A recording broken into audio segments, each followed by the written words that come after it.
Political parties for the U.S. Citizenship Test, Part 2 Elections and the President. Welcome back to Pathway to Citizenship, where we turn test questions into real conversations. Last time, we uncovered how political parties began. Today, we're diving into how they actually work, especially during elections. Ready, David? Ready, though I'm still thinking about George Washington warning us not to have parties. I guess we didn't listen. Not at all, but that's the beauty of democracy. It's messy and creative. So let's connect this to your citizenship test. There's a question that asks, what is the political party of the president now?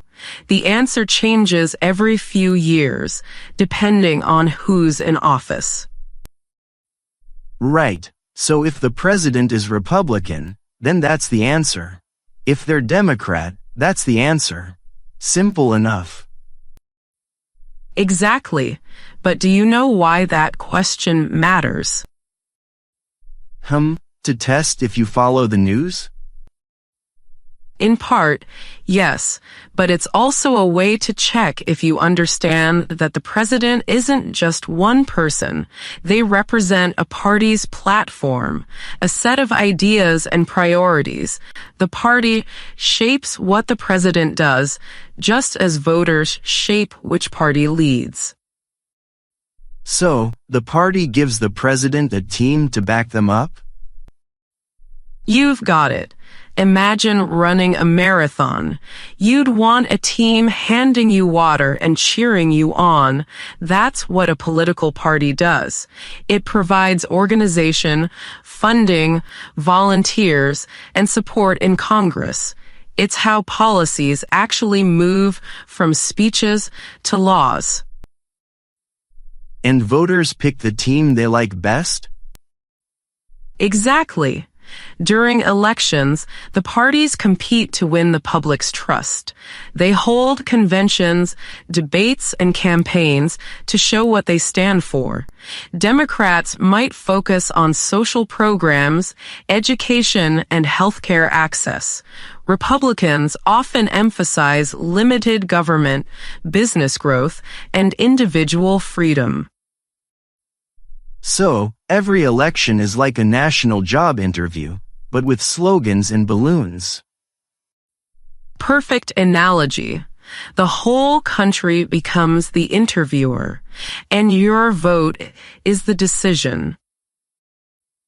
I like that image. So when people say, I'm voting for the Democrats, or I'm voting for the Republicans, they're really saying, I prefer that job candidate's vision for the next 4 years.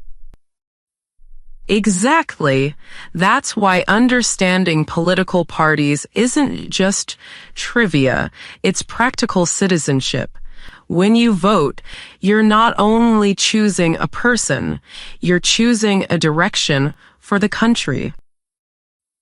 That makes sense, but sometimes it feels like the parties are fighting more than working together.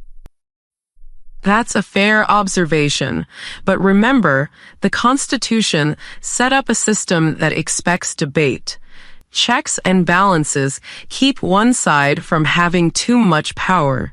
The parties are like two hands pulling in opposite directions, but that tension keeps the rope steady. Wow, I never thought of it like that. It's not about fighting, it's about balance. Exactly, David. The U.S. Citizenship Test wants you to know those parties because they represent the living pulse of that balance. Without them, democracy wouldn't breathe. It would just sit still. That's actually kind of poetic. That's the secret of civics, my friend. Underneath all the campaign noise, it's really poetry about power and the people who share it. Andrea, can I ask something that's been bugging me? When people say, I'm a Democrat, or I'm a Republican, what does that actually mean? Is it like joining a club? That's a great question. In a way, yes, it's like joining a club for ideas. Being part of a political party means you generally agree with its values or priorities, but it doesn't mean you agree with everything the party says. Many Americans describe themselves as independent or moderate. So, you don't have to be all in?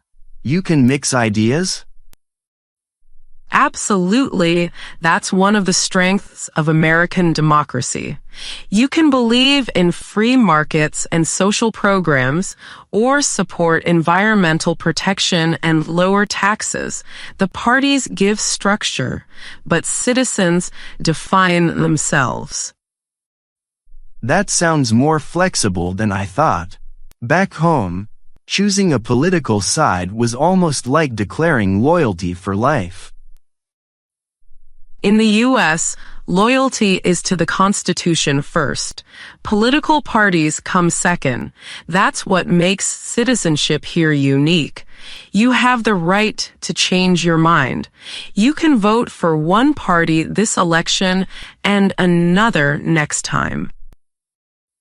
That's freeing, but also confusing. How do people decide which party fits them? Excellent question.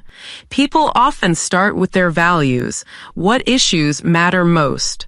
For example, some voters focus on the economy, others on education, healthcare, or immigration. Each party offers different solutions to those concerns. You can think of the parties as two lenses for viewing the same problems. Like different camera filters. One makes things warmer, the other cooler, but it's still the same picture. Exactly, and that's why understanding them helps you make informed decisions. Let's connect this to the citizenship test again. There's a question: what are the two major political parties in the United States? The simple answer is Democratic and Republican, but in your interview, you can go further if you're comfortable. Show understanding. Like saying, they represent different views about how the government should help people. Perfect. That shows you're not just memorizing. You understand the idea behind the answer. That's what makes your response sound natural and confident. I see. So, even though the test doesn't require a long explanation, understanding the why helps me sound more authentic. Yes, the officer will notice that. And remember, political identity isn't about division, it's about expression. Parties give citizens a microphone to share their beliefs. But what if someone doesn't want to belong to any party? That's completely fine too. In fact, millions of Americans are independent voters. They can still vote, volunteer, even run for local office. The Constitution doesn't require anyone to join a party. That's interesting. So the power always goes back to the people. Always. Let me give you a small role play to illustrate. Pretend you're a candidate running for city mayor. What's one issue you care deeply about? Probably housing. Affordable homes. Great. Now, if you were in the Democratic Party, you might say, we'll create city-funded programs to make housing affordable. If you were in the Republican Party, you might say, we'll lower regulations so private builders can create more housing. See how the problem is the same, but the solutions differ? That's actually fascinating. It's like two recipes for the same dish. Exactly. And as a citizen, you get to taste both and decide which one works best for your community. That's democracy at work. That helps me see political parties differently. They're not enemies. They're chefs arguing over the best recipe for America. I love that metaphor. You're learning fast, David. The citizenship test wants you to recognize those recipes because when you vote, you're choosing whose version of America you want to help cook. I like that. So, when the test asks me, what are the two major political parties? I'll answer, Democratic and Republican, but I'll be thinking, two chefs, one kitchen. That's brilliant. And remember, the kitchen is the people's. The parties just borrow it for a while. I'll never forget that. It actually makes politics feel a little more human. That's exactly what it is. Politics isn't about perfection. It's about people trying, debating, and cooking up something better together.